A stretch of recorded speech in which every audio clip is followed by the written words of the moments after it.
We're now here in the Pyroscience Laboratory and I'm Professor Aldous to show you how the activity viscosity race works.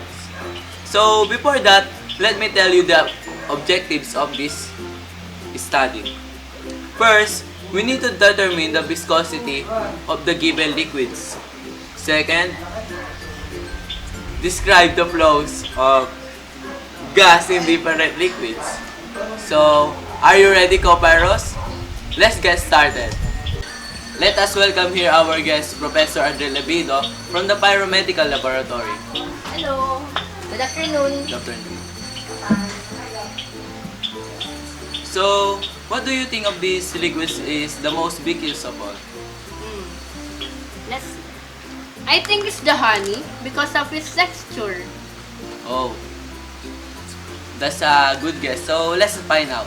So, for our procedure, let us put the water on the top of the cone and see the time it takes to reach the tray. 1, 2,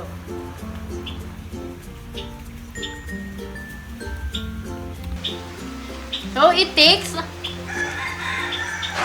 1 second and 33 milliseconds. So for the second trial, 1, 2, 3, go. So, it takes 1 second and 33 milliseconds again. For the third trial, So, 1, 2, 3. 3,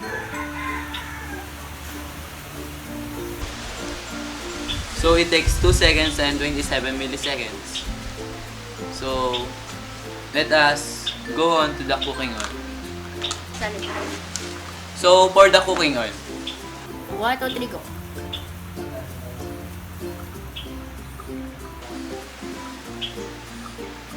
for our second trial,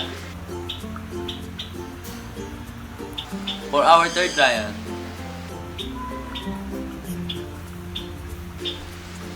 It takes 4 and 11 seconds, 3 and 22 seconds, and 2, 44 seconds.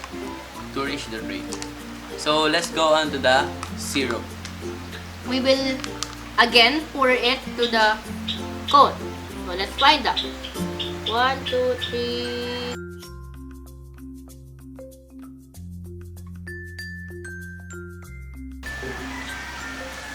It reaches 7 seconds and 60 milliseconds.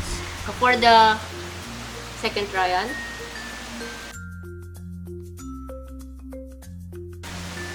It reaches 4 seconds and 44 milliseconds. And for the third and last trial, It takes 3 seconds and 78 milliseconds. So, let's go on for the fourth syrup. So, for the fourth syrup or honey, let us try it. 1, 2, 3, go. So, let's wait.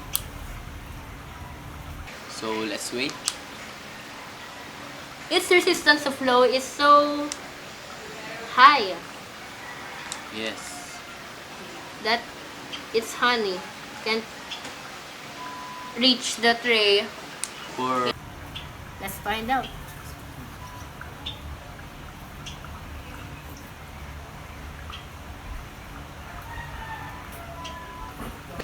So it takes 34 seconds to reach for honey to reach the tray. For the third try, for the second trial, with the second trial.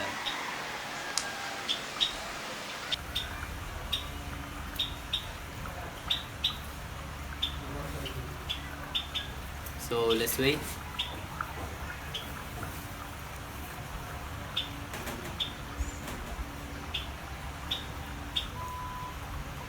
okay. It reaches 32 seconds to reach the tray. And for the third and last trial,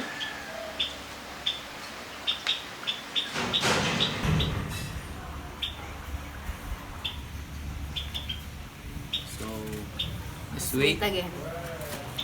It's very slow.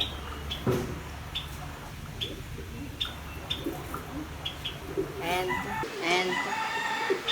it reaches 27 seconds to reach the tray. Is your prediction correct?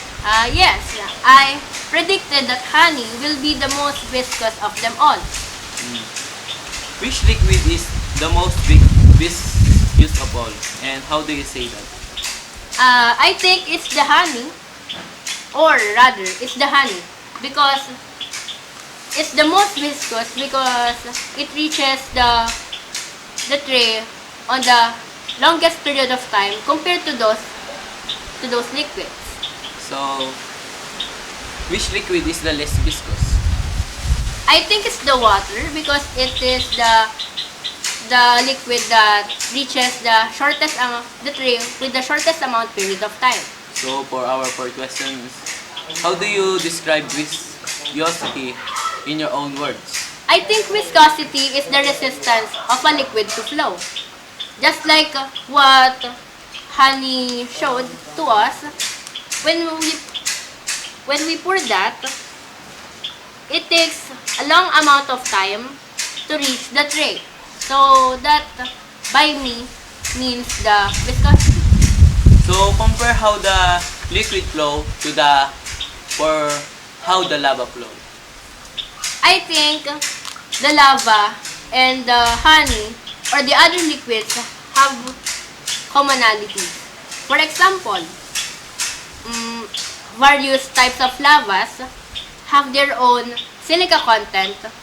High silica content, that means high viscosity. And for example, the honey, which we can pour this out,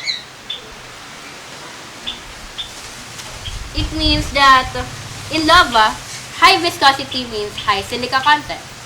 So, how do you think the lava flows faster than other lavas from the other volcanoes? O just like what I said earlier po, I relate the silica content of a lava to its viscosity, wherein the silica content rather, the more viscous it is. So, that's a good answer. So, see you again, co-pyros. See you again, Go Pirates! Go Pirates!